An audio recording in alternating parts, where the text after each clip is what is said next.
শিক্ষার্থীবৃন্দ, আসসালামু আলাইকুম রহমতুল্লাহ। আশা করি তোমরা সবাই ভালো আছো, সুস্থ আছো, বাড়িতে অবস্থান করছো।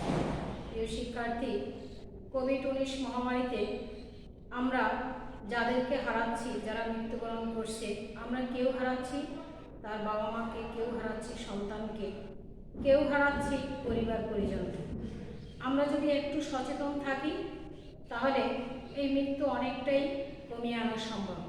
তাই আমি তোমাদেরকে বলবো, তুমি বাসায় অবস্থান করো, তোমরা নিজেরা নিরাপদ থাকো, পরিবার পরিজনকে নিরাপদ রাখো। অপ্রয়োজনে বাইরে ঘোরাফেরা করবে না, তাহলে নিজে যেরকম নিরাপদ থাকবে ঠিক তেমনি তোমার পরিবারও নিরাপদে থাকবে। প্রিয় শিক্ষার্থী, আজকে আমি তোমাদেরকে নবম এবং দশম শ্রেণীর আইসিটি বিষয় পড়াবো। শুরু থেকে শেষ পর্যন্ত তোমরা আমার ক্লাসটা মনোযোগ সহকারে দেখবে।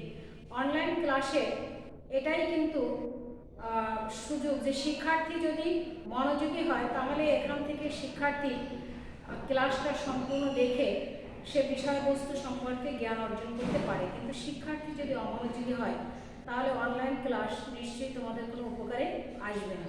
তাই আমি বলবো যে আমাদের ক্লাসগুলো তোমরা মনোযোগ সহকারে দেখো।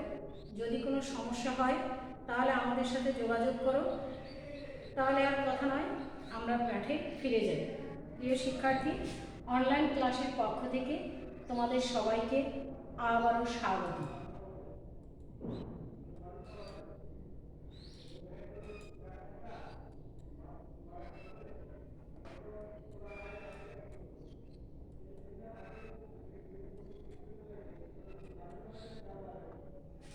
প্রথমেই আমি দেখব পরিচিতি, শিক্ষক পরিচিতি। এই পাশে আছে পাঠ পরিচিতি।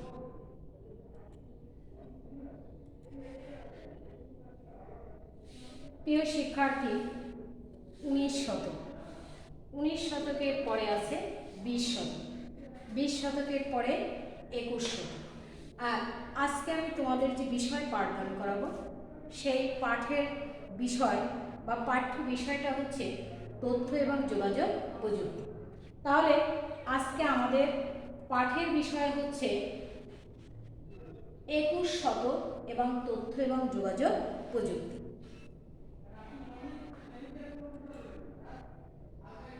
প্রিয় শিক্ষার্থী, তোমরা একটু লক্ষ্য করো 20 শতকের সম্পদ বলতে আমরা কি বুঝি।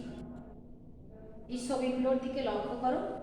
ছবিতে আমরা দেখতে পাচ্ছি জমি জমা, ঘর বাড়ি, ধান, গম, এগুলো ছিল 20 শতকের সম্পদ। কৃষি সম্পদের ভিতরে এগুলোকেই মানুষ সম্পদ হিসেবে মনে করত এবং সম্পদ হিসেবে এগুলোকেই তারা দেখত। এবারে আমরা দেখি যে আর কি কি সম্পদ ছিল। খনিজ সম্পদের ভিতরে কি কি ছিল? খনিজ সম্পদের ভিতরে ছিল খনিজ তেল, গ্যাস, কয়লা। এরপর আমরা শিল্প সম্পদ কি ছিল 20 শতকে? শিল্প সম্পদ ছিল বাঁশ ও বেত শিল্প, পোশাক শিল্প, জাহাজ শিল্প। তাহলে আমরা 20 শতকের সম্পদ কি সেটা আমরা দেখলাম যে কৃষি সম্পদের ভিতরে ছিল ধান, গম, ভুট্টা, জমি জমা, ঘর বাড়ি, এগুলোকে 20 শতকের মানুষ সম্পদ হিসেবে বিবেচনা করত। খনিজ সম্পদের ভিতরে ছিল খনিজ তেল, গ্যাস এবং কয়লা। শিল্প সম্পদের ভিতরে ছিল বাঁশ ও বেত শিল্প, পোশাক শিল্প, জাহাজ শিল্প। এরপরে আমরা লক্ষ্য করি, এবারে তোমরা বলো যে 21 শতকের পৃথিবীর সম্পদ কি? 21 শতকের পৃথিবীর সম্পদ হচ্ছে সাধারণ মানুষ, মানুষের জ্ঞান। কি কারণে সাধারণ মানুষকে সম্পদ হিসেবে বিবেচনা করা হয়েছে সেটাকে আমরা একটু দেখি। কারণ মানুষ কি করতে পারে? জ্ঞানের ধারণ করতে পারে, মানুষ জ্ঞানের ব্যবহার করতে পারে, মানুষ কি করতে পারে? জ্ঞান অন্বেষণ করতে পারে। 21 শতকে পিছনের সমস্ত সম্পদের ধারণা পরিবর্তন করে 21 শতকে এসে সকল মানুষই স্বীকার করে নিয়েছে যে মানুষের জ্ঞানই হচ্ছে সম্পদ, অর্থাৎ সাধারণ মানুষই হচ্ছে 21 শতকের সম্পদ। আর এই সম্পদ হওয়ার পিছনে যে কারণগুলো সেটা আমরা দেখতে পাচ্ছি যে মানুষ কী করতে পারে, জ্ঞানের ধারণ করতে পারে, জ্ঞানের ব্যবহার করতে পারে, মানুষ জ্ঞান অন্বেষণ করতে পারে। এজন্য সাধারণ মানুষের মেধা, মানুষের জ্ঞানকেই 21 শতকে এসে সম্পদ হিসাবে সকল মানুষই স্বীকার করে নিয়েছে। প্রিয় শিক্ষার্থী, 21 শতকে দুটো প্রাধান্য বিষয় হচ্ছে, একটা হচ্ছে গ্লোবালাইজেশন আর একটা হচ্ছে ইন্টারন্যাশনালাইজেশন। গ্লোবালাইজেশন হচ্ছে বিশ্বায়ন আর ইন্টারন্যাশনালাইজেশন হচ্ছে আন্তর্জাতিক নাগরিকত্ব। এখন আর কোনো মানুষ তার একটা নির্দিষ্ট ভৌগোলিক সীমারেখার মধ্যে সীমাবদ্ধ নয়। যদি আমি বলি বাংলাদেশের কোনো নাগরিক তার যে ভৌগোলিক সীমারেখা তার মধ্যেই কিন্তু সীমাবদ্ধ নয়। আমাদের বাংলাদেশে একটা বিরাট জনগোষ্ঠী দেশের অর্থনীতিকে সমৃদ্ধ করার জন্য তারা বিভিন্ন দেশে গিয়ে বিভিন্ন অর্থনৈতিক কর্মকাণ্ড করছে। তারা পৃথিবীর যে দেশে যে জায়গায় অবস্থান করছে সেই জায়গাটুকুই কিন্তু বাংলাদেশ। এখন শুধু বাংলাদেশের একটা ভৌগোলিক সীমারেখার মধ্যে বা একটা নির্দিষ্ট গণ্ডির মধ্যেই কিন্তু তারা সীমাবদ্ধ নয়। আর এই সব কিছুই সম্ভব হয়েছে তথ্য এবং যোগাযোগ প্রযুক্তির ব্যাপক ব্যবহারের মাধ্যমে। এরপর আমরা আরেকটা বিষয় দেখতে পাচ্ছি যে ইন্টারন্যাশনালাইজেশন, অর্থাৎ যে আন্তর্জাতিক নাগরিকতা।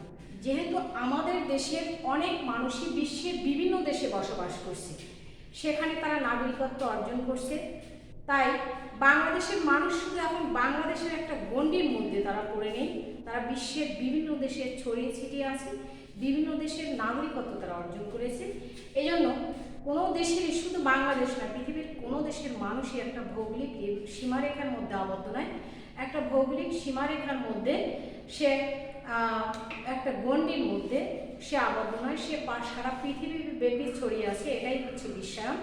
আর সারা পৃথিবী ব্যাপী সে যে আন্তর্জাতিক নাগরিকতা অর্জন করছে এটা হচ্ছে একটা অলিখিত নিয়ম।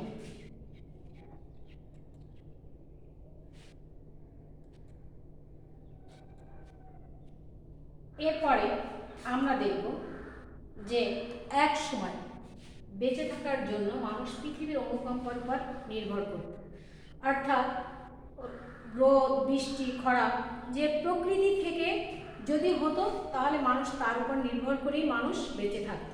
অর্থাৎ মানুষ কোনো কিছু আবিষ্কার বা তৈরি করতে জানতো না, পৃথিবীর তার প্রকৃতির অনুকম্পার উপরেই তাকে বেঁচে থাকতে হতো। এরপর মানুষ কী করছে, যন্ত্র আবিষ্কার করতে শিখেছে। যন্ত্র আবিষ্কার করার ফলে মানুষকে আর প্রকৃতির অনুকম্পার উপর তাকে কী করতে হয় না, নির্ভর করে তাকে সমস্ত কার্যক্রম পরিচালনা করতে হয় না। যন্ত্র আবিষ্কারের মাধ্যমে আমরা কৃষিক্ষেত্রে যন্ত্র আবিষ্কার করা হয়েছে, শিল্প কলকারখানার যন্ত্র আবিষ্কার করা হয়েছে। যেমন আমরা কৃষিকাজের কথাই যদি বলি, এক সময় প্রকৃতিতে যখন বৃষ্টি হতো তখনই মানুষ কেবল কৃষিকাজ করত। এখন আর কৃষিকাজের জন্য মানুষকে বৃষ্টির জন্য অপেক্ষা করতে হয় না, সেচ যন্ত্র আবিষ্কার হয়েছে। এখান থেকে মানুষ সেচ দিয়ে খরা মৌসুমেও কী করতে পারছে, তারা কৃষিকাজ করতে পারছে। অর্থাৎ মানুষকে আর প্রকৃতির দিক তাকিয়ে থাকতে হচ্ছে না। মানুষ যন্ত্র আবিষ্কার করার ফলে যারা এই প্রযুক্তিতে এগিয়েছিল তারাই কী করছে, পৃথিবীতে উন্নত জাতি হিসাবে তারা নিজেদের স্থান করে নিয়েছে। অষ্টাদশ থেকে ঊনবিংশ শতাব্দীতে এই পৃথিবীতে কী ঘটেছিল, শিল্প বিপ্লব ঘটেছিল। এই শিল্প বিপ্লবে যারা অংশগ্রহণ করেছিল তারাই কী করছে, এই পৃথিবীটাকে নিয়ন্ত্রণ করছে। অর্থাৎ শিল্প বিপ্লবে যারা এগিয়েছিল, এই প্রযুক্তিগত দক্ষতা যারা অর্জন করেছিল তারাই পৃথিবীর উন্নত দেশে পরিণত হয়েছে, অর্থনীতির দিক থেকে তারাই সমৃদ্ধ হয়েছে। এটা হয়েছিল অষ্টাদশ এবং ঊনবিংশ শতাব্দীতে। আমরা 21 শতকে এসে দেখছি জ্ঞানভিত্তিক অর্থনীতির সূচনা হয়েছে। এই জ্ঞানভিত্তিক অর্থনীতিতে, অর্থাৎ তথ্য এবং প্রযুক্তি নির্ভর অর্থনীতিতে যারা নিজেদের স্থান করে নিতে পারবে তারাই এই পৃথিবীটাকে পৃথিবীতে নিজেদের জায়গা দখল করে নিতে পারবে এবং তারাই নিজেদের দেশকে উন্নতির শিখরে নিয়ে যেতে পারবে। 21 শতকে টিকে থাকতে হলে যে দক্ষতাগুলো অর্জন করতে হবে সেই দক্ষতাগুলো আমরা দেখব আজকে। প্রথমেই হচ্ছে তথ্য এবং যোগাযোগ প্রযুক্তিতে পারদর্শিতা অর্জন করতে হবে। 21 শতকের এই পৃথিবীতে টিকে থাকতে হলে তথ্য প্রযুক্তিগত জ্ঞান ছাড়া এই পৃথিবীতে কেউ জায়গা করে নিতে পারবে না, বা এই পৃথিবীতে কেউ উন্নতি লাভ করতে পারবে না। এটা অবশ্যই কী করতে হবে, প্রযুক্তিগত জ্ঞান আমাদের সবার মধ্যে থাকতে হবে। 21 শতকে প্রযুক্তিগত জ্ঞানের পাশাপাশি আমাদের যে স্কিল বা দক্ষতাগুলো থাকতে হবে, সে দক্ষতাগুলো তোমাদেরকে আমি বলে দিচ্ছি। যে সমস্যার সমাধানের পারদর্শিতা, দ্বিতীয়ত হচ্ছে বিশ্লেষণী চিন্তন দক্ষতা, তৃতীয়ত হচ্ছে সৃজনশীলতা, চতুর্থত হচ্ছে তথ্য এবং প্রযুক্তি যন্ত্র ব্যবহারের পারদর্শিতা, অর্থাৎ তথ্য প্রযুক্তি বা আইসিটি ডিভাইসের যে যন্ত্রগুলো আছে সেগুলো ব্যবহার করার পারদর্শিতা তোমাদের ভিতরে থাকতে হবে। যোগাযোগের দক্ষতা থাকতে হবে, সুনাগরিকত্ব থাকতে হবে এবং পারস্পরিক সহযোগিতা থাকতে হবে। এই স্কিল বা দক্ষতাগুলো যাদের ভিতরে থাকবে তারাই এই পৃথিবীতে নিজেদের জায়গা করে নিতে পারবে।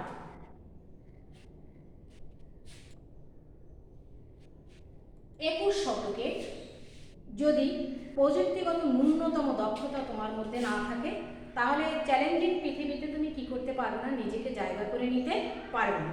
তাই একজন শিক্ষার্থী হিসাবে সমাজের প্রতিটা মানুষের যেখানেই থাকুক না কেন, যে জায়গাতেই থাকুক না কেন, তাকে প্রযুক্তিগত জ্ঞানের স্কিল বা দক্ষতা তাকে থাকতে হবে। না হয় এই পরিবর্তিত পৃথিবীতে, এই বৈচিত্র্যময় পৃথিবীতে সে কী করতে পারবে না, নিজেকে স্থান করে নিতে পারবে না। একজন শিক্ষার্থীকে ন্যূনতম প্রাথমিক ধারণা থাকতে হবে তথ্য এবং প্রযুক্তিগত দক্ষতা। তথ্য এবং প্রযুক্তিগত দক্ষতা যদি একজন শিক্ষার্থীর মাঝে থাকে তাহলে সে কী করতে পারবে, তথ্য সংগ্রহ করতে পারবে, তথ্য বিশ্লেষণ করতে পারবে, তথ্য সংযোজন করতে পারবে, তথ্য মূল্যায়ন করতে পারবে, নতুন কিছু সৃষ্টি করতে পারবে। না হয় বিশ্বায়নের এই যুগে সে কী করতে পারবে না, পরিবর্তিত এই পৃথিবীতে, বৈচিত্র্যময় এই পৃথিবীতে নিজেকে স্থান করে নিতে পারবে না। তাই সকল শিক্ষার্থীদেরকে প্রযুক্তিগত দক্ষতা থাকতে হবে, তথ্য এবং প্রযুক্তিগত দক্ষতা তার মধ্যে বিদ্যমান থাকতে হবে। করোনার মহামারীর সময় আমরা কিন্তু সেটাকে বাস্তবে উপলব্ধি করতে সক্ষম হয়েছি। কোনো শিক্ষার্থী এখন যদি বলে যে আমি কি করতে পারি না, তথ্য এবং যোগাযোগ প্রযুক্তির ডিভাইস ব্যবহার করতে পারি না, তাহলে এই সারা পৃথিবীর ক্রান্তিকালে সে কী করতে পারবে, শিক্ষা থেকে সে নিজেকে পিছিয়ে পড়বে, সে শিক্ষা গ্রহণ করতে পারবে না। তাই প্রযুক্তিগত ন্যূনতম দক্ষতা তাকে থাকতে হবে, তাহলেই সে পরিবর্তিত পৃথিবীতে, বৈচিত্র্যময় পৃথিবীতে নিজেকে স্থান করে নিতে পারবে। সুপ্রিয় শিক্ষার্থী, আমরা আজকে যতটুকু পড়িয়েছি তার ভিতর থেকে যদি আমি তোমাদেরকে ছোট ছোট জ্ঞানগুলো দুই একটা প্রশ্ন করি, আশা করি সেই প্রশ্নগুলোর উত্তর দিতে পারি। আমরা আজকে শিখেছি যে 20 শতকে সম্পদ কী ছিল, 21 শতকে এসে মানুষের ধারণা পরিবর্তিত হয়ে তারা কোন বিষয়টাকে সম্পদ হিসেবে বিবেচনা করছে। একজন মানুষকে পরিবর্তিত পৃথিবীতে টিকে থাকতে হলে কতগুলো স্কিল তার মধ্যে থাকতে হবে। একজন শিক্ষার্থীকে তথ্য এবং প্রযুক্তিগত জ্ঞান তার ভিতরে কেন থাকতে হবে এবং থাকলে সে কী কী করতে পারবে, এতটুকুই আমরা আজকে শিখিয়েছি। আরও শিখিয়েছি যে আমরা কিন্তু এখন একটা নির্দিষ্ট দেশের মধ্যে, একটা ভৌগোলিক সীমারেখার মধ্যে বা একটা গণ্ডির মধ্যে আমরা সীমাবদ্ধ নই। আমাদের বিস্তার সারা বিশ্বব্যাপী, আমাদের চ্যালেঞ্জ সারা বিশ্বব্যাপী। তাই এই চ্যালেঞ্জিং পৃথিবীতে সারা বিশ্বের মধ্যেই আমাদের নিজেকে টিকিয়ে রাখতে হবে। আর টিকিয়ে রাখার ক্ষেত্রে আমাদের যে পারদর্শিতার দরকার, আমাদের যে দক্ষতার দরকার, সেটা হচ্ছে একটাই, যে তথ্য এবং প্রযুক্তিগত দক্ষতা। এই দক্ষতাই যদি আমরা অর্জন করতে পারি তাহলে এই পৃথিবীতে আমরা কি করতে পারবো, উন্নত জাতি হিসেবে নিজেকে উপস্থাপন করতে পারবো। তাহলে সুপ্রিয় শিক্ষার্থী, আমি তোমাদেরকে আমার পড়ানোর ভিতর থেকে ছোট ছোট দুই একটা প্রশ্ন করবো, আশা করি প্রশ্নের উত্তর দিতে পারবে। 21 শতকের সম্পদ হচ্ছে কি? তোমাদের 4টা অপশন দেওয়া আছে: টাকা, কৃষি সম্পদ, জ্ঞান এবং প্রাকৃতিক সম্পদ। আমি কিন্তু পড়ানোর সময় তোমাদেরকে বলেছিলাম, তাহলে আমরা দেখি যে কোন উত্তরটা সত্য আমরা দেখতে পাচ্ছি যে 21 শতকের সম্পদ হচ্ছে জ্ঞান। 21 শতকে আমরা কয়টি বিষয় নিয়ে আলোচনা শুরু করেছি? আমি কিন্তু তোমাদেরকে পড়ানোর সময় বলেছিলাম, দেখি তোমরা বলতে পারো কিনা। আমরা 21 শতকে আসলে দুইটা বিষয় নিয়ে আমরা আলোচনা শুরু করছি। একটা বলেছিলাম গ্লোবালাইজেশন, আর একটা হচ্ছে ন্যাশনালাইজেশন। 21 শতকে বেঁচে থাকতে গেলে কোন কোন দক্ষতার প্রয়োজন? পারস্পরিক সহযোগিতা, যোগাযোগের দক্ষতা, সুনাগরিকত্ব। আমরা দেখি কোনটা সঠিক উত্তর। ক, খ, গ, ঘ। আমরা ঘ অর্থাৎ আমাদের এই সবগুলোই যোগ্যতা বা দক্ষতা আমাদের থাকতে হবে, তাহলেই আমরা 21 শতকে এসে নিজেকে টিকিয়ে রাখতে পারব। সুপ্রিয় শিক্ষার্থী, তোমরা সবাই খাতা কলম নিয়ে বসে পড়ো, লিখে নাও বাড়ির কাজ।